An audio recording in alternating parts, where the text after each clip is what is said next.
இன்றைக்கி நம்ம காயிலே இல்லாமல் வெள்ளை குருமா தாங்க பார்க்க போகிறோம். இன்றைக்கி நாம் காயிலே இல்லாமல் வெள்ளை குருமா ரொம்ப சிம்பிளாக எப்படி வைக்கலான்னு பார்க்கலாங்க. இப்போது ஒரு வடக்கல்ல ஒரு 2-3 டேபிள் ஸ்பூனு கல்லெண்ணெய் ஊற்றிக்கிங்க. கல்லெண்ணெய் சூடானதுக்கப்புறம் நம்ம 2 பட்டை, 2 கிராம்பு, சோம்பு, பிரியாணி இலை இதெல்லாமே தாளிச்சிக்கலாங்க. இது நல்லா பொரிஞ்சதுக்கப்புறம் 2 பெரிய வெங்காயங்க நல்லா பொடி பொடியாக வெட்டி வச்சுருக்கிறேன். அதையும் இதோட சேர்த்திடலாம். அதாவது ரொம்ப சிம்பிளுங்க. ஒரு 5 நிமிஷம் தான் ஆகும் இந்த குருமா பண்ணுறக்கு. ஆனால் இடியாப்பம், இட்லி, தோசை, சப்பாத்தி இந்த மாதிரி எல்லாத்துக்குமே சூட் ஆகுங்க. நம்மக்கிட்ட காய்களே இல்லாத டயத்தில் டக்குன்னு இது வைக்கலாங்க. இப்போ பாருங்கள், வெங்காயம் நல்லா வதங்கட்டுங்க. இது வதங்கினதுக்கப்புறம் நம்ம இஞ்சி பூண்டு சேர்த்திக்கலாம். இப்போ பாருங்கள், இது ஒரு பொன்னிறமாக வதங்கிருச்சு. இதுக்கு அடுத்தது நம்ம இஞ்சி பூண்டு ஒரு டேபிள் ஸ்பூன் சேர்த்திக்கலாங்க. இப்போ இதையும் நல்லா வதக்கிடலாம். இப்போ இதுக்கு நான் ஆப்பிள் தக்காளி தான் எடுத்துருக்கிறேங்க. நல்லா பெரிய பழமாக 2 பழம் எடுத்துருக்கிறேன். அதையும் பொடி பொடியாக அரிஞ்சு வச்சுருக்கிறேன். இப்போ பாருங்கள், இஞ்சி பூண்டு நல்லா வதக்கியாச்சு. அதோடு நம்ம காரத்துக்கு தகுந்த மாதிரி நீங்கள் பச்சை மிளகா சேர்த்திக்கிங்க. காரம் இந்த பச்சை மிளகாயில் தான் இருக்குது. நம்ம ஏன்னா மிளகாத்தூளெல்லாம் எதுவுமே போடுறதில்ல. அதனால் இது காரம். அதனால் நான் ஒரு 3 மிளகா போட்டிருக்கிறேன். அரைக்கிறதுக்கு ஒரு மிளகா சேர்த்திருக்கிறேங்க. இப்போ பாருங்கள், அதோடு 2 கருவேப்பிலையும் போட்டு நல்லா வதக்கியாச்சுங்க. அதாவது இது கண்ணாடி பதம் வதக்கினா போதுங்க. அதுக்கடுத்தது 2 கொத்தமல்லி தலையும் போட்டுட்டு நம்ம 2 நல்ல பெரிய தக்காளி பழம் அரிஞ்சு வச்சுருக்கிறது அதையும் சேர்த்திடலாம். நல்ல பழமாக எடுத்துக்குங்க தக்காளி பழம். ஆனால் தக்காளி ரொம்ப நேரம் வதக்காதீங்க. நல்லா வதக்கணும்னா நல்லா கலர் மாறிடும். அது அப்புறம் ஒயிட் குருமா மாதிரி இருக்காது, கொஞ்சம் ரெட் கலர் மாதிரி ஆயிரும். அதனால் ஒரு பாதி அளவுக்கு வதக்கினா போதுங்க.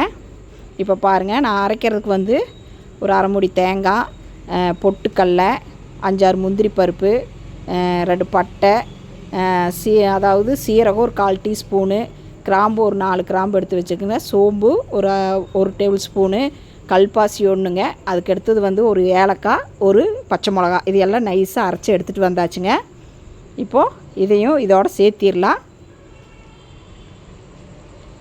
இப்போ பாருங்கள், இது நல்லா கெட்டியாயிரும். ஊற்றணுன்னு கெட்டியாயிரும். ஏன்னா நம்ம அதில் பொட்டுக்கல்லையும் முந்திரி பருப்பு போட்டிருக்கோம்.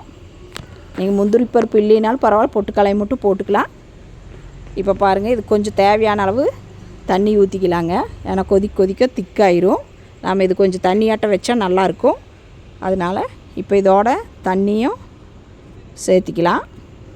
அவ்வளோதாங்க. தண்ணி சேர்த்தி கொதிச்சா உப்பு போட்டால் வேலை முடிஞ்சுதுங்க. நம்மளுடைய ஒயிட் குருமா ரெடி. காயிலே இல்லாமல் டக்குன்னு வச்சிடலாம். இப்போ பாருங்கள், இது நல்லா ஒரு உப்பு போட்டு ஒரு கொதி விட்டோம்னா வேலை முடிஞ்சுதுங்க. இப்போ பாருங்கள், ஒரு கொதி வரட்டும். நம்ம இப்போ கல்லுப்பு சேர்த்திடலாம் இதுக்கு. இப்போ பாருங்கள், கல்லுப்பு சேர்த்தியாச்சு. நல்லா கொதி வருது. அவ்வளோதாங்க, டக்குன்னு நம்மளுடைய ஒயிட் குருமா ரெடி ஆயிடுச்சு. பாருங்கள், இன்னொரு 2 நிமிஷம் கொதிச்சதுன்னா நல்லா கெட்டி ஆயிருங்க. இப்போ பாருங்கள், கொதிக்கவே நல்லா கெட்டி ஆயிடுச்சுங்க. அவ்வளோதாங்க, நம்மளுடைய குருமா ரெடி.